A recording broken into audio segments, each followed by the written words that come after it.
ഇന്ന് 13-ാമത്തെ ദിവസം വായിക്കേണ്ട ഭാഗങ്ങളാണ്. അധ്യാത്മരാമായണത്തിലെ ഓരോ ദിവസവും വായിക്കേണ്ട ഭാഗങ്ങളെക്കുറിച്ചാണ് നമ്മളിപ്പോൾ ചെയ്തുകൊണ്ടിരിക്കുന്നത്. അപ്പം അതിൽ 12 ദിവസത്തെ വരെ ആയിക്കഴിഞ്ഞു. ഇനി നമുക്ക് 13-ാമത്തെ ദിവസം വായിക്കേണ്ടുന്ന ഭാഗങ്ങൾ എവിടെയാണെന്ന് നോക്കാം.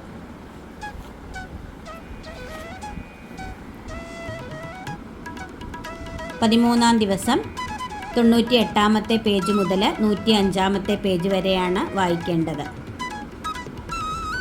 ഇനി അത് ഏത് പേജിലാണ് എവിടെയാണ് വരുന്നതെന്ന് നമുക്ക് നോക്കാം. Page number 98. Page number 98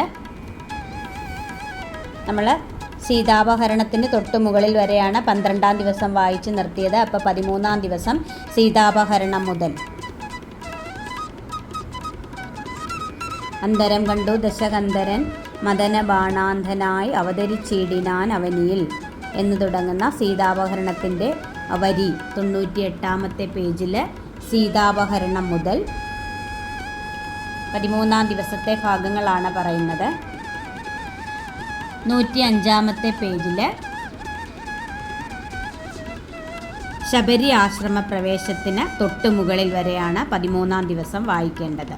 Sabari ആശ്രമ പ്രവേശത്തിന് തൊട്ട് മുകളിൽ വരെ. Page number 105. അതായത് കബന്ധസ്തുതി വായിച്ച് നിർത്തുക. അവിടം വരെയാണ് 13-ാം ദിവസം വായിക്കേണ്ടത്. കബന്ധസ്തുതി വരെ. ശബരി ആശ്രമ പ്രവേശത്തിന് തൊട്ട് മുകളിൽ 105-ാമത്തെ പേജ് മുതൽ.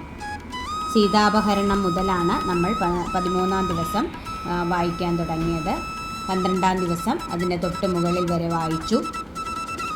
13-ാം ദിവസം സീതാപഹരണം മുതൽ വായിക്കുക.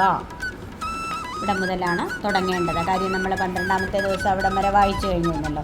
സീതാപഹരണം മുതൽ ശബരി ആശ്രമ പ്രവേശം വരെ 105-ാമത്തെ പേജ്.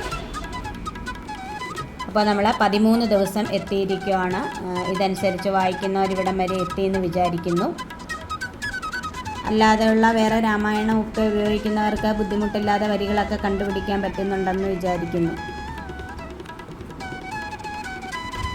ഇതാണ് 13-ാമത്തെ ദിവസത്തെ വരികൾ.